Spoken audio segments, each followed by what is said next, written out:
Hello students, कैसे हो आप। मैं हूँ कोटराम थाटकर। स्वागत है आपका इस एजुकेशनल चैनल SMJEE नीट पर। पिछले वीडियो में हमने देखा था कि एटम क्या है और एटम नंबर क्या है। इसके साथ साथ हमने ये भी देखा है कि अलग अलग एटम के मॉडल्स कौन से हैं।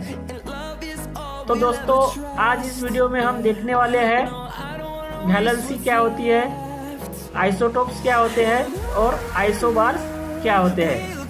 तो जानेंगे सबसे पहले आइसोटोप्स वैलेंसी के बारे में।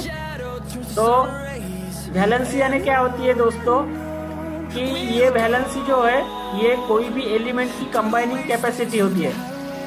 कोई भी एलिमेंट की कंबाइनिंग कैपेसिटी यानी कोई भी एलिमेंट अगर वो ऑक्टेट या डुप्लेट, ऑक्टेट यानी 8 electrons in valence shell and duplet means 2 electron in valence shell, ये कंप्लीट करता है। और ये करने के लिए अगर वो कोई इलेक्ट्रॉन्स किसी के साथ में शेयर करता है यानी इलेक्ट्रॉन्स लूज करेगा या तो फिर इलेक्ट्रॉन गेन करेगा, इसके ऊपर वैलेंसी का जो भी कंसेप्ट है वो डिपेंड है। तो सबसे पहले जानेंगे वैलेंसी। तो वैलेंसी क्या होती है समझो एलिमेंट है नाइट्रोजन एलिमेंट है जिसका एटॉमिक नंबर है 7 और इसका इलेक्ट्रॉनिक कॉन्फ़िगरेशन देखिए तो कैसा हो जाएगा 2,5 ये इसका इलेक्ट्रॉनिक कॉन्फ़िगरेशन है, राइट। अब इसके वैलेंस शेल में कितने इलेक्ट्रॉन्स है, 5 इलेक्ट्रॉन्स है। अब इसको ऑक्टेट कंप्लीट करना है या तो डुप्लेट कंप्लीट करना है, तो उसको ऑक्टेट कंप्लीट करने के लिए हाउ मेनी इलेक्ट्रॉन्स की जरूरत होती है, 3 इलेक्ट्रॉन्स की जरूरत होती है, क्योंकि इसमें already 5 electrons in valence shell है, तो उसको 3 इलेक्ट्रॉन की जरूरत है ऑक्टेट कंप्लीट करने के लिए। तो ये जो एलिमेंट है नाइट्रोजन, ये इजीली क्या करेगा, दूसरे एलिमेंट से 3 इलेक्ट्रॉन्स इजीली ले लेगा और आपका अपना ऑक्टेट कंप्लीट कर लेगा, ठीक है। पर ये 5 इलेक्ट्रॉन्स तो इजीली नहीं दे सकता डुप्लेट कंप्लीट करने के लिए। अगर 5 इलेक्ट्रॉन गेन इसने दे दिए तो बचे कितने, फिर 2 इलेक्ट्रॉन बचे, 2 मतलब डुप्लेट। पर ये संभव नहीं है क्योंकि ये इजीली 5 इलेक्ट्रॉन नहीं दे सकता, पर ये 3 इलेक्ट्रॉन दूसरे एलिमेंट से ले सकता है। इसलिए 3 इलेक्ट्रॉन्स की जरूरत होती है इसको ऑक्टेट कंप्लीट करने के लिए। इसलिए इसका जो वैलेंसी है वो रहेगा 3 इलेक्ट्रॉन्स की जरूरत है, इसलिए इसकी वैलेंसी होगी 3। नेक्स्ट एग्जांपल जैसे कि लेते हैं ऑक्सीजन का एटॉमिक नंबर क्या है 8, तो इसका इलेक्ट्रॉनिक कॉन्फ़िगरेशन क्या होगा 2,6।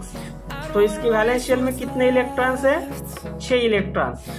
तो इसको डुप्लेट या ऑक्टेट कंप्लीट करने के लिए इस एलिमेंट को ऑक्टेट कंप्लीट करने के लिए कितने इलेक्ट्रॉन की जरूरत होती है, 2 इलेक्ट्रॉन्स। तो ये जो ऑक्सीजन है ये दूसरे एलिमेंट से 2 इलेक्ट्रॉन इजीली ले लेगा, पर 6 इलेक्ट्रॉन उसे नहीं देगा। इसलिए इसकी कंबाइनिंग कैपेसिटी दूसरे एलिमेंट के साथ में कितनी हो गई, 2 इलेक्ट्रॉन। इसकी वजह से इसकी वैलेंसी है 2। तो इस प्रकार से आप कोई भी एलिमेंट की वैलेंसी आप निकाल सकते हो, बस आपको उसका एटॉमिक नंबर याद होना चाहिए। एक दूसरा एग्जांपल लेते हैं जैसे कि सोडियम का एटॉमिक नंबर क्या है 11। इसका इलेक्ट्रॉनिक कॉन्फ़िगरेशन क्या हो गया 2,8,1। तो इसके वैलेंस शेल में कितने इलेक्ट्रॉन्स है अभी 1 इलेक्ट्रॉन। तो इसको अगर ऑक्टेट कंप्लीट करना हो या डुप्लेट कंप्लीट करना हो, तो इसको ऑक्टेट कंप्लीट करना हो तो ये इजीली 1 इलेक्ट्रॉन दे सकता है। तो इसके वैलेंस शेल नेट शेल में मतलब जो बाकी के जो इलेक्ट्रॉन्स रहेंगे, जो शेल रहेगी, तो उसमें कितने इलेक्ट्रॉन्स रहेंगे? 8 इलेक्ट्रॉन्स। और ये इजीली वह 1 इलेक्ट्रॉन दूसरे एलिमेंट्स को दे देगा, पर 7 इलेक्ट्रॉन्स को दूसरे एलिमेंट से नहीं ले सकता, इसलिए इसकी कंबाइनिंग कैपेसिटी हो गई 1। इसकी वजह से इसकी वैलेंसी हो गई 1। अब देखते हैं आइसोटोप्स क्या होते हैं। आइसोटोप्स, तो आइसोटोप्स ये जो संकल्पना है, ये सबसे पहले जो साइंटिस्ट है, बहुत ही फेमस साइंटिस्ट, इन्होंने, जिसका नाम है सोडी। सोडी ये साइंटिस्ट है जिन्होंने ये कल्पना का शोध लगाया। तो आइसोटोप्स क्या होते हैं? ऐसे एलिमेंट्स है, ऐसे एलिमेंट्स जिसमें जो एटम्स होते हैं उसका एटॉमिक नंबर क्या होता है? सेम होता है, but different mass number. Mass number different होता है। एटॉमिक नंबर सेम होता है, डिफरेंट मास नंबर होता है। मास नंबर यानी क्या होता है? नंबर ऑफ प्रोटॉन्स और नंबर ऑफ न्यूट्रॉन्स को अगर एक साथ मिला जाए तो उसकी वजह से अपने को जो भी संख्या मिलती है वो होता है एटॉमिक मास नंबर। तो आइसोटोप्स यानी ऐसे एलिमेंट जिसके सेम एटॉमिक नंबर होता है पर डिफरेंट एटॉमिक मास नंबर होता है। फॉर एग्जांपल ऑक्सीजन, ऑक्सीजन का एटॉमिक नंबर है 8 और इसका मास नंबर है 16। ऑक्सीजन विथ एटॉमिक नंबर 8 और atomic mass number 17। Oxygen with atomic number 8 and with atomic mass number 18।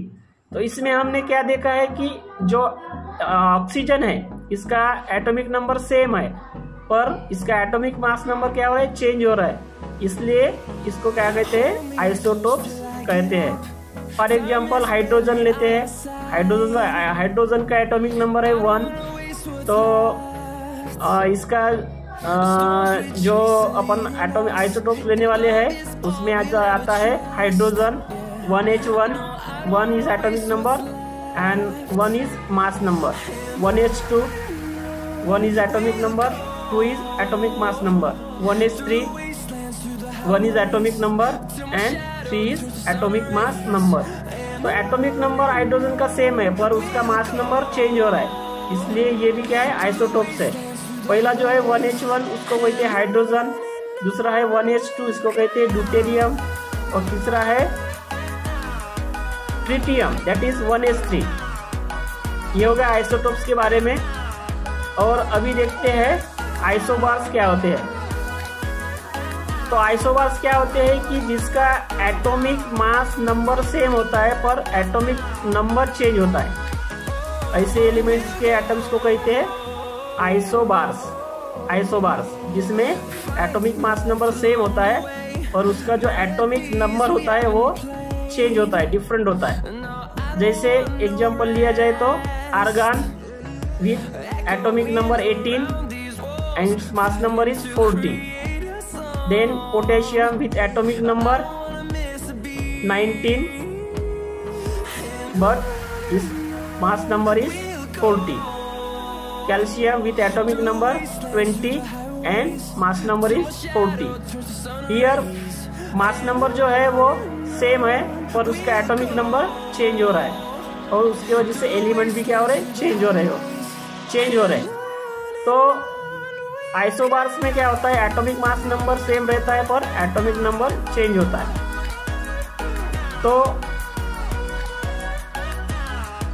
आपको ये वीडियो अच्छा लगा हो तो इस वीडियो को लाइक जरूर करना, सब्सक्राइब जरूर करना और कमेंट भी जरूर करना और साथ में बेल आइकन भी दबाना ताकि आपसे कोई अपडेट छूट ना जाए। तो